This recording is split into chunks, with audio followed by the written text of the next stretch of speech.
말씀의 제목은 은혜 공동체의 직분입니다. 은혜 공동체. 이스라엘 나라는 은혜 공동체였습니다. 우리가 지금 성경을 일독하기 위해서 열심히 읽고 있죠. 그런데 성경 말씀을 읽으면서 잘 이해가 되지 않는 부분들이 많이 있습니다. 그래서 어려워하시는 분들도 계시고 성경 읽기가 힘들다 그렇게 말씀들을 많이 하십니다. 성경이 참 이해하기 힘듭니다. 왜 그러냐 하면은 이 성경이 지금 시대에 우리가 살고 있는 이 시대에 기록된 책이 아니기 때문입니다. 우리가 생각하고 있는 일상적으로 우리가 알고 있는 그런 문화나 생각, 우리에게 익숙한 그런 생각을 가지고 있던 분들이 기록한 책이 아니기 때문입니다. 성령의 감동으로, 하나님의 감동으로 기록된 책이지만 그 당시를 살아가는 사람들의 생각과 또 말과 문화가 같이 들어가 있고 그들의 생각, 사상을 하나님이 전혀 무시하시지 않고 그것을 하나님이 충분히 존중하여서 그들 가운데서 그들이 알고 있는 지식이나 그들이 알고 있는 생각하고 있는 것들 그런 경험들 중에서 하나님께서 그것을 사용하여서 하나님의 뜻과 하나님이 우리에게 알리고자 하는 것들을 기록하게 하셨기 때문에 그 당시 사람들이 무슨 생각을 가지고 있었고 무슨 경험들을 했는지를 우리가 알지 못하면 이해하기 힘든 그런 부분들이 성경에 많이 있다는 것입니다. 성경이 언제 기록이 되었느냐 하면은 성경은 무려 길게는 3,500년 전에 기록된 책으로부터 아무리 최근에 기록된 책이라 하더라도 2000년 전에 기록이 되었습니다. 2000년 전 사람들의 생각이나 그들이 겪었던 경험하고 지금 현대를 살아가고 있는 우리들의 생각이나 경험이 차이가 나는 것이 당연하죠. 그러니까 성경을 읽을 때에 그런 부분들을 우리가 충분히 이해하지 못하고 알지 못하면 성경을 이해하기가, 성경을 읽으면서 깨닫기가 쉽지 않다 하는 것입니다. 그래서 성경을 읽는 데 어려운 것이 너무나 당연합니다. 성경 자체가 어려워서 그런 것이 아니고 오래전에 기록된 것이고 우리와 다른 문화나 생각을 가진 사람들의 말을 통해서 기록된 것이기 때문에 더구나 이 성경이 기록된 언어는 어떤 언어입니까? 우리나라 말이 아닙니다. 그렇죠? 우리나라 사람이 3,500년이나 2,000년 전에 우리나라 사람이 우리말로 기록한 책이라 할지라도 우리는 그것을 이해하기가 쉽지 않죠. 국어 시간에 다 배워보셨죠? 고전 배워보셨죠? 쉬웠습니까? 한번 읽으면 저절로 이해가 됐습니까? 아닙니다. 그죠? 똑같이 우리나라 말인데 오래전에 사람들이 기록한 말과 글은 어렵다는 거예요. 서로 생각이 다르고 경험이 다르기 때문에 더구나 우리나라 사람이 아니고 전혀 다른 나라 사람이 다른 나라의 말로 다른 언어로 기록한 책이 성경입니다. 3,500년 전에는 히브리어로 기록을 했고 2000년 전에는 그리스 나라 말로 기록을 했습니다. 그러니 이 성경이 우리에게 어렵게 여겨지는 것이 당연합니다. 그럼에도 불구하고 우리는 성경을 이해할 수 있습니다. 성경을 읽으면서 깨달을 수 있습니다. 두 가지 이유 때문입니다. 성경 읽으시면 힘들어 하시는 분들 이 말씀을 듣고 힘을 내시기 바랍니다. 제가 이 서론인데 이걸 좀 길게 하는 이유는 우리 교회가 지금 성경 일독 운동을 열심히 하고 있기 때문에 좀 참고하시고 힘을 내시라고 말씀드리는 것입니다. 성경이 어렵지만 우리는 이해할 수 있습니다. 깨달을 수 있습니다.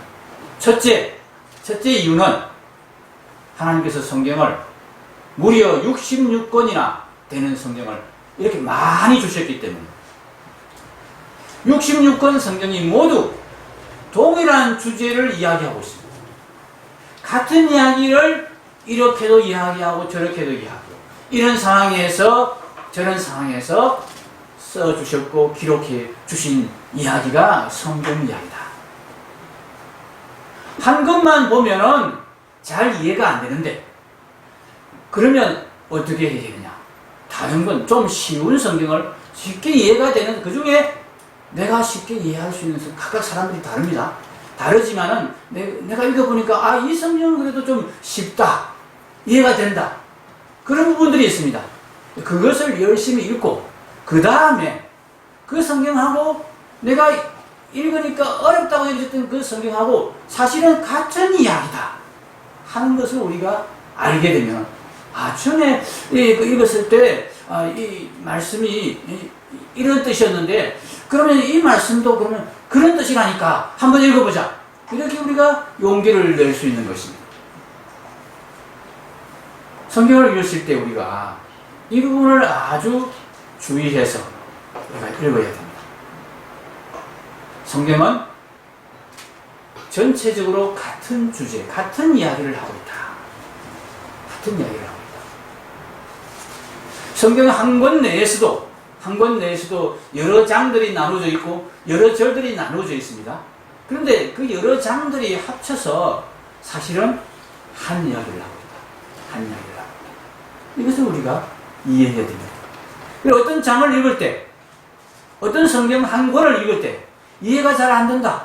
그러면 이것이 사실은 다른 성경, 내가 이해 잘 되었던 성경과 같은 이야기다 하는 생각을 가지고 다시 그 성경을 읽기 시작하면 이해가 되기 시작합니다.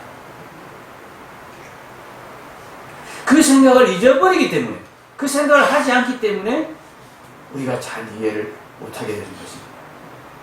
성경을 한 단어를 가지고 성경에 한 단어가 나오는데 이 단어가 너무 어렵다. 이게 너무 어려운데 무슨 뜻인지 모르겠다. 그러면서 그 단어를 붙들고 있지 마시기 바랍니다. 그 단어가 어려우면 그 단어가 속해 있는 한 문장 전체를 보시기 바랍니다. 그 단어가 어려우면 그 단어의 앞단어를 보시기 바랍니다. 그 단어의 뒷단어를 보시기 바랍니다. 그러면서 이게 그런 뜻이겠구나. 우리가 사람과 이야기를 할 때도 무슨 말을 했는데 잘 못 알아듣겠습니다. 그런데 이야기를 계속 듣다 보면 그게 그런 말이었구나. 뒷말을 계속 듣다 보면 앞에 무슨 말을 했는지를 생각하다 보면 그래서 이렇게 말했구나. 이해하게 됩니다. 앞뒤 말을 들어보고 앞뒤 말을 읽어보면 어려운 말들이 이해가 됩니다. 말이 어렵다 그랬으면서 그 말을 끝까지 파고들어서 이해하려고 하면은 이해가 안 됩니다. 한 절을 읽었는데 한 절 전체를 읽었는데도 여전히 이해가 안 된다. 그러면 어떻게 해야 됩니까? 앞절을 읽어보고 그 뒷절을 읽어봐요. 그래도 이해가 안 된다. 그 장 전체를 읽어보시면 됩니다. 그래도 이해가 안 되면 그 앞장과 뒷장을 읽어보시고, 그래도 이해가 안 되면 내가 가장 좋아하고 쉽게 이해했던 성경을 다시 펼쳐놓고 그것을 읽으시기 바랍니다. 그러면서 하나님 말씀이 이야기하는 건 이것이, 그렇게 깨닫고 다시 보시기 바랍니다. 오늘 24장을 제가 묵상하고 또 설교하기 위해서 말씀을 정리하는 가운데 제가 다시 한번 역대기 전체를, 역대상 전체의 주제를 다시 생각을 해봤습니다. 역대상 24장의 이야기, 제4장의 반열을 기록한 이 내용이 도대체 무슨 의미일까? 왜 제4장의 이 우두머리들의 이름을 이렇게, 말들도 참 어렵습니다. 그죠? 발음하기도 어렵습니다. 그래서 여러분이 너무 힘드실까 싶어서 제가 있는 것을 생략을 했는데, 참 히브리 사람들의 이름을 쭉 나열한 이 계보도 족보들을 우리가 읽으면 참으로 지루하고 어렵죠. 그런데 이 지루한 족보를, 지루한 명단을 왜 이렇게 많이 계속해서 반복해서 기록했느냐? 그 기록한 뜻이 무엇이냐 하는 것이 이 장면을 쳐다보면은 잘 깨달아지지 않고 이해가 되지 않더라는 것입니다. 그래서 제가 역대기 전체 주제를 다시 한번 되돌아 봤습니다. 역대기는 무엇을 위해서 기록했느냐 하면은 포로 생활에서 돌아온 이스라엘 백성들을 격려하고 위로하기 위해서 기록하는 책입니다. 그들이 완전히 실패했던 사람들, 완전히 포로로 잡혀가서 생고생을 하면서 그렇게 참 혼이 난 이 사람들이 이제 하나님 나라를 재건하겠다고 이스라엘을 다시 세우겠다고 돌아왔습니다. 그런데 폐허가 되어 있었습니다. 집도 없습니다. 나라 꼴은 말이 아닙니다. 돌아온 사람들의 숫자도 많지 않습니다. 그런 가운데서 우리가 이 나라를 어떻게 세우지? 모든 터전은 페르시아 그 식민지에 다 놔두고 그냥 그 먼 길을 참 이동 수단이 지금처럼 좋지도 않기 때문에 가지고 올 수 있는 것은 정말 조금밖에 없었습니다. 그냥 자기 한 몸 살 수 있는 그런 도구와 식량 정도 가지고 돌아왔는데 어떻게 이제 돌아와서 여기서 새 나라를 다시 나라를 새롭게 세운다는 이야기입니다. 거기에 이 역대기 말씀이 주어진 것입니다. 너희들의 힘으로 하는 것 아니다. 예전을 봐라. 너희들이 어떻게 이스라엘이 되었고 어떻게 출애굽을 했는지 노예에서 어떻게 해방이 되었는지 홍해를 어떻게 건넜는지 광야 생활을 어떻게 했는지 하나님께서 너희 이스라엘을 어떻게 세웠는지 이스라엘의 가장 위대한 왕이 다윗 왕이 어떻게 세워졌는지를 봐라. 어떻게 세워졌습니까? 두 글자입니다. 하나님의 은혜로 세워졌다. 은혜로 세워졌다. 다윗이 잘났어가 아니고 다윗이 힘이 세어서가 아니고 하나님이 그에게 용사들을 계속 붙여주시고 하나님이 그를 지켜주시고 다윗은 그 하나님이 지켜주신 은혜를 붙들었다.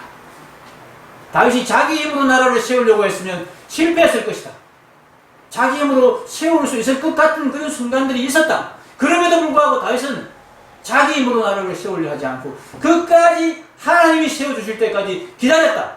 그랬더니 다윗이 이스라엘의 가장 위대한 왕, 최고의 왕이 되었다. 다윗이 이스라엘을 가장 위대한 나라로 만들었다. 그것을 너희가 보지 않냐. 역대기 이야기의 반 이상을 차지하고 있는 것이 다윗이야. 왜냐하면 이스라엘 나라의 왕 중에서 하나님의 은혜를 가장 많이 받은 왕이고 또한 그 받은 은혜에 정말 제대로 반응해서 하나님의 은혜를 정말 입고 하나님의 은혜에 감사하고 찬양했던 왕이에요. 다윗 왕이기 때문에 그 다윗 왕의 이야기를 역대기를 통해서 들려주면서 너희도 할 수 있다. 너희의 힘으로는 너희의 능력으로는 너희들의 지식으로는 못하지만 우리의 지식과 우리의 깨닫는 능력, 우리의 지력으로는 하나님의 말씀을 이해할 수가 없습니다.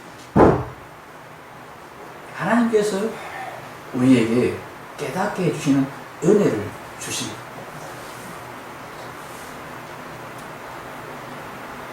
일반 은총을 통해서 우리가 성경을 이해할 수 있도록 앞뒤를 잘 읽으면 충분히 이해할 수 있도록 그리고 다른 성경을 열심히 읽으면 또 이해할 수 있도록 그렇게 해주기 위해서 성경을 여러 권, 몇 권을 주셨습니까?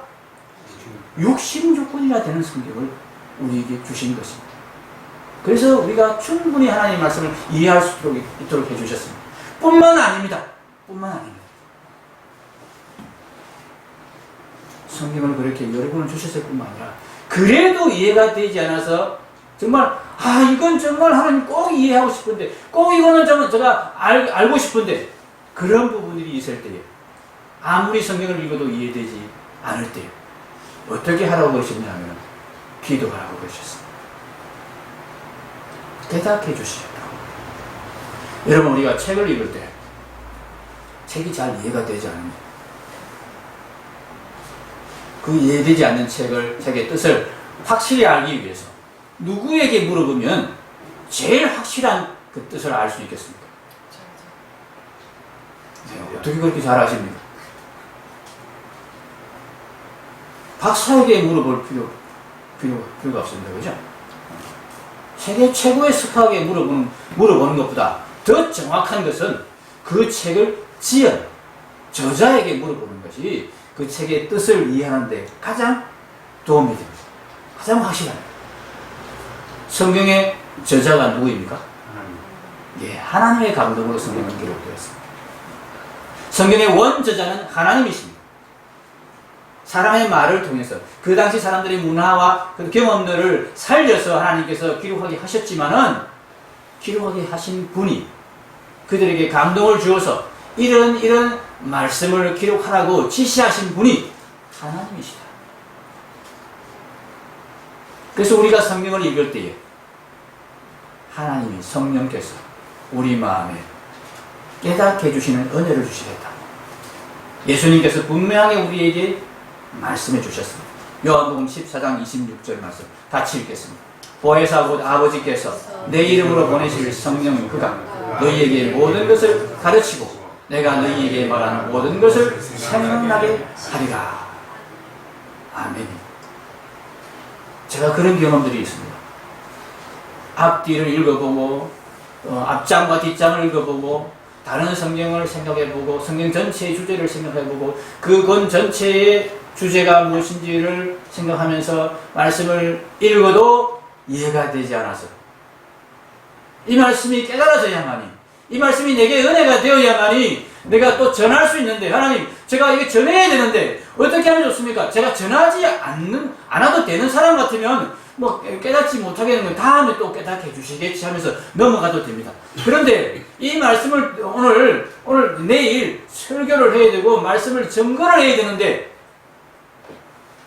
주일날 설교야 제가 잘 깨달은 말씀을 골라서 전할 수 있습니다. 그런데 새벽 기도 말씀은 순서대로 쫙쫙 나가야 되기 때문에 깨달아지지 않으면 말씀을 증거할 수가 없습니다. 그럴 때 제가 어떻게 하시는지 아십니까? 어떻게 하는지 아십니까? 기도합니다. 기도해도 근데 안 깨달아지면 어떻게 해요? 그럴 때도 있습니다. 기도하는데도 기도하고 말씀 읽었는데도 또 안 깨달아집니다. 모르겠습니다. 그러면 어떻게 하면 됩니까? 네, 또 기도합니다. 깨달아질 때까지 기도합니다.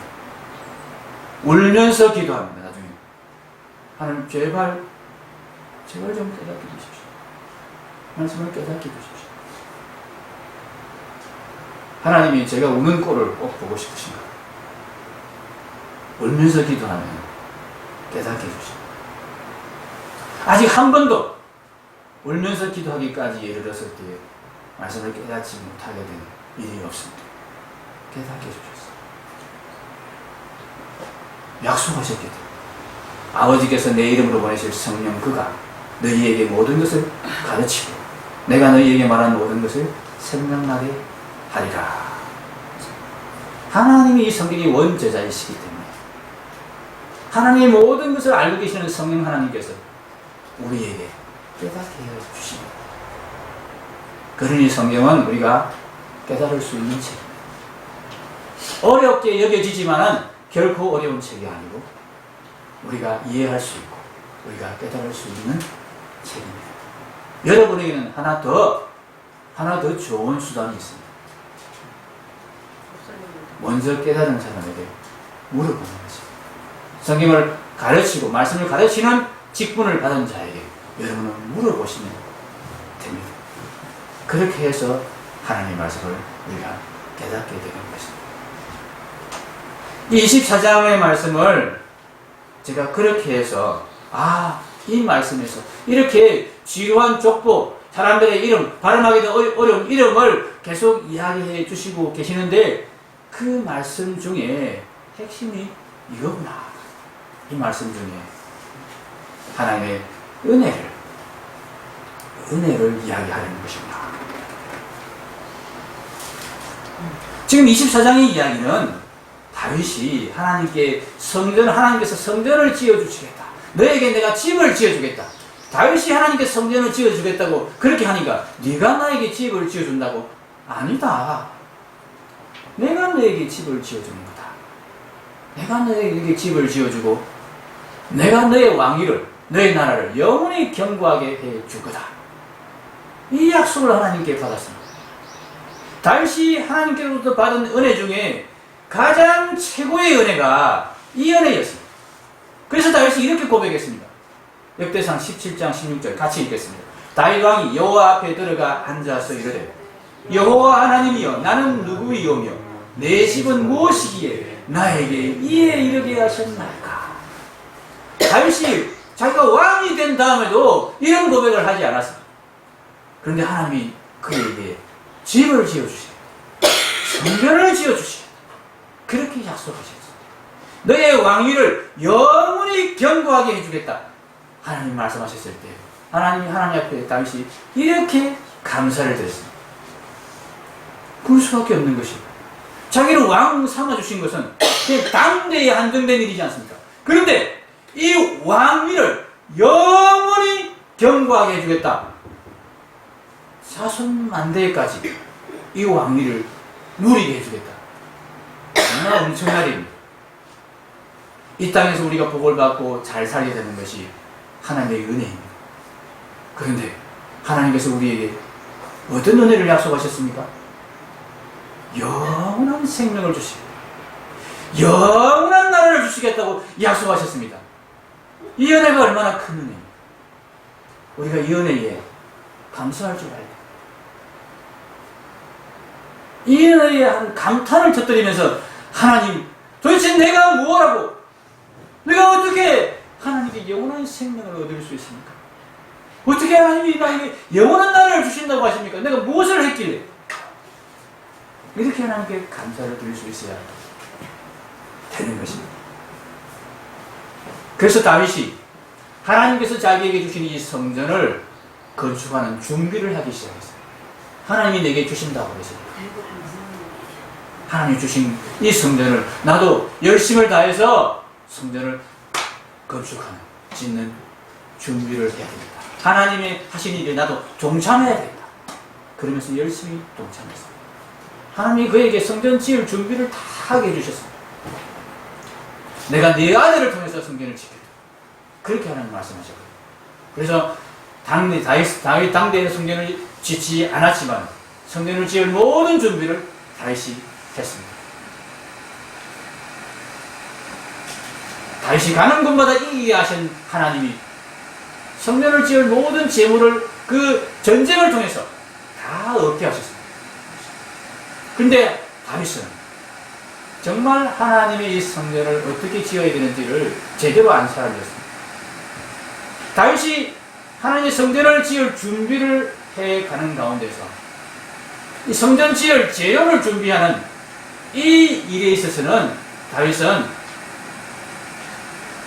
단 한 장만 이 역대기 기자가 이 성전 건축의 준비를 기록함에 있어서 조금 뒤를 좀 꺼주시기 죄송합니다. 너무 어렵습니다.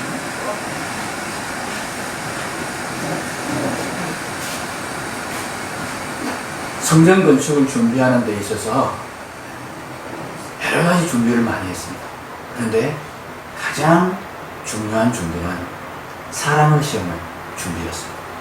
재료를 준비하는 데에 있어서 딱 한 장만 할애했습니다. 22장. 22장에 다윗이 재료를 엄청나게 성전 건축 재료를 준비했다. 한 장으로 끝냈습니다. 그런데 성전을 세우는 사람들을 준비하는, 성전에서 예배드리고 제사드리고 성전을 성전답게 만드는 그 사람들을 세우는 부분에 있어서는 23장부터 4장, 5장, 6장까지 무려 4장에 걸쳐서 이 성전에서 섬기는 사람들을 세우는 이야기를 기록하고 있는 성경이 역대기입니다. 재료도 하나님께서 은혜를 주셨고 성전을 세우는 사람들을 성전을 이루어가는, 성전을 정말 온전하게 성전답게 만들어가는 이 사람들을 세우는 문제도 동일하게 하나님은 은혜로 그렇게 세워주셨습니다. 그것이 역대상 24장의 말씀이 우리에게 가르쳐주는 것입니다. 사람들을 세웠습니다. 제일 먼저 제사장들을 세웠습니다. 이 제사장들을, 성전을 섬기는 제사장들의 반열을 24 반열을 세워서 이 24 이제 반열이 24반이라 생각하시면 됩니다.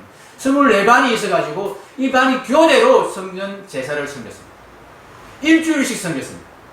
여러분 24반이 일주일씩 섬기면 24주 만에 한 번씩 섬기는 겁니다. 그렇죠? 6개월 동안 준비해서 이 성전 제사를 제사장들이 섬겼습니다. 1년에 2번 정도 섬깁니다.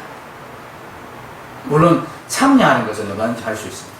그런데 직접 집례를 하고 섬기는 그 일은 1년에 2번 있었습니다. 그 일을 제사장들이 얼마나 귀하게 여기며 섬겼겠습니까? 그 섬기는 명단에 들어가는 제사장들이 얼마나 참 영광스러워 했겠습니까? 그런데 이 사람들을 세움에 있어서 그 세우는 원칙이 있었습니다. 그 세우는 원칙을 이렇게 말하고 있습니다. 5절입니다. 이에 제비 뽑아 피차에 차등이 없이 나누었으니 이는 이스라엘의 하나님 여호와께서 명하신 규례더라. 제사장들뿐만 아닙니다. 나눈 24반으로 나눈 게 제사장을 도와서 이 제사를 드리고 성전 예배를 잘 드리게 하는 다른 레위 일반 성전 봉사를 담당한 레위 자손들이 있습니다. 제사장 아론의 아들들 말고 이 사람들도 똑같이 24반을 나누어서 제사장을 돕게 했습니다. 이 사람들을 세우는 기준도 마찬가지였습니다. 31절에 이 여러 사람도 그들의 형제 아론 자손처럼 제사장을 말하는 거죠. 그들의 형제 제사장들처럼 제비 뽑혔으니 장자의 가문과 막내 동생의 가문이 다름이 없더라. 여러분 제사장이라고 다 똑같은 제사장이 아니죠. 목사라고 다 똑같은 목사가 아니죠. 정말 능력이 있어 보이는 목사가 있고 저같이 이렇게 능력 없어 보이는 목사가 있습니다. 그런데 감사합니다. 그런데 이 제사장의 반을 세울 때 똑같이 제비 뽑아서 나누다. 저 사람은 저 제사장은 세워놔도 제대로 제사를 집례 못할 것 같아. 빼고 이 사람은 정말 열심히 있고 특별한 능력이 있는 사람이니까 이 사람은 매번 제사 때마다 계속 섬기게 하고 이렇게 하지 않았습니다. 순서조차 제비 뽑아서 똑같이 나누었습니다.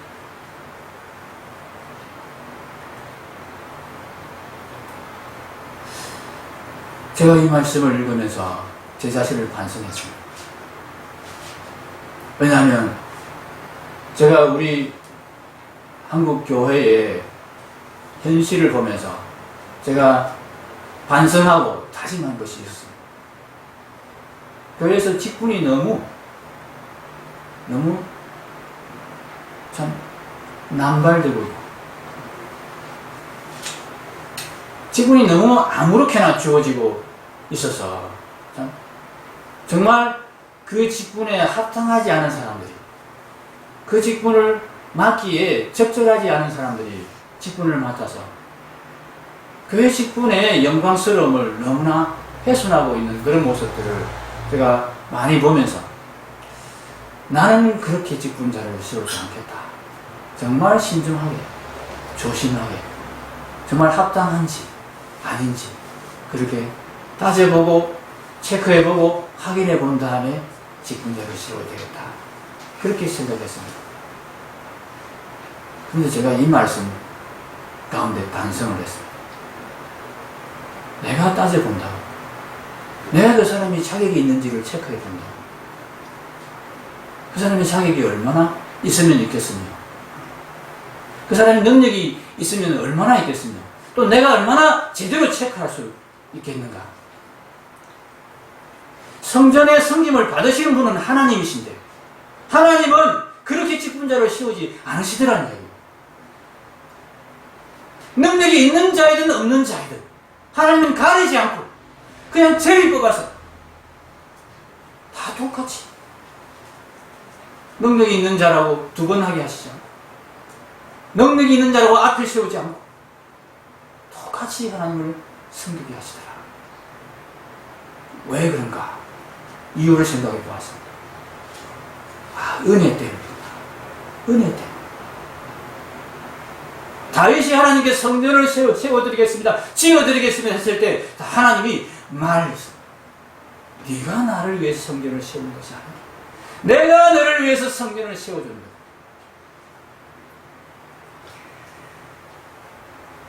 성전의 제사를 잘 드리고 하나님께 성전에서 예배를 잘 드리기 위해서 직분자를 세우고 사람들을 세우지만은 사실은 하나님이 이렇게 말씀하시는 거죠.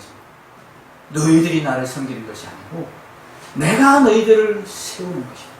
내가 너희들을 온전히 세우기 위해서 직분을 주어서 섬기게 하고 그 가운데서 훈련을 받고 나의 은혜를 경험하고 체험하는 가운데 너희들이 자라고 온전한 믿음의 사람이 되고 너희들이 복을 받기 때문인 것이다. 내가 이 일을 위해서 성전을 만들어서 너희에게 준 것이다. 자격이 있어서 직분을 맡는 것이 아니고 능력이 있어서 하나님의 교회를 섬기는 것이 아니더라는 거예요. 능력이 없는 자를 하나님의 은혜로 직분을 맡게 하셔서 그 직분을 통해서 하나님의 은혜를 경험하고 하나님이 그를 세워가시고 하나님이 그를 채워주시고 그의 부족한 점을 하나님이 보완해 주셔서 그가 하나님의 일꾼이 되게 하시고 하나님의 사랑스러운 자녀의 모습으로 그렇게 세워지도록 하나님이 은혜 베푸신다 하는 것입니다.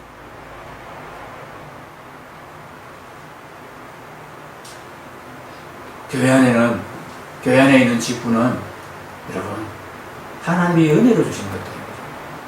능력이 좋아서 가진 것이 많아서 직분을 맡게 되는 것이 아닙니다. 우리가 교회 안에 직분에 대해서 그런 생각을 조금이라도 하고 있었다면 하나님 앞에 우리가 회개해야 합니다. 한국 교회에 그런 풍조가 있습니다. 재물이 없으면 장로가 되지 못한다. 그런 생각들을 하는 분들이 꽤 많이 있습니다. 돈이 있어야 장로도 하고 장립주차도 하고 교회 충성도 할 수 있다. 천만의 말씀. 하나님은 그런 사람들을 세워서 교회를 섬기게 하시지 않습니다. 하나님은 부족한 자를 세워서 하나님의 은혜를 경험하게 하심으로써 교회를 세우게 하시고 교회가 되게 하시는 것입니다. 하나님은 우리의 섬김이 필요하신 분이 아니십니다. 우리가 하나님께 뭐가 드려야 하나님의 교회가 되는 것이 아닙니다. 오히려 거꾸로입니다. 우리가 하나님의 교회의 직분을 맡아서 섬길 때에 우리가 세워지고 우리가 복을 받게 되고 우리가 하나님의 은혜를 온전히 누리게 되는 것입니다. 사도행전 17장 24절 25절 말씀 같이 읽겠습니다. 우주와 그 가운데 있는 만물을 지으신 하나님께서는 천지의 주제시니 손으로 지은 전에 계시지 아니하시고 또 무엇이 부족한 것처럼 사람의 손으로 섬김을 받으시는 것이 아니니 이는 만민에게 생명과 호흡과 만물을 친히 주시는 이십니다. 아멘. 하나님은 우리의 섬김을 받기 위해서 우리를 교회에 나오게 하시고 우리에게 직분을 주시고 우리에게 충성을 하라고 그러신 것이 아닙니다. 하나님께는 우리의 섬김이 필요 없습니다. 우리를 하나님이 사람 만들고 우리를 온전하게 만들기 위해 직분을 맡기시고 은혜를 경험하게 하시는 것입니다. 이 은혜의 원리를 알고 교회 직분을 맡을 때에 여러분 어떻게 해야 됩니까? 나는 힘이 없으니까 나는 건강이 부족하니까, 나는 지식이 짧으니까, 나는 돈이 없으니까 못하겠습니다. 얘기하지 마시기 바랍니다.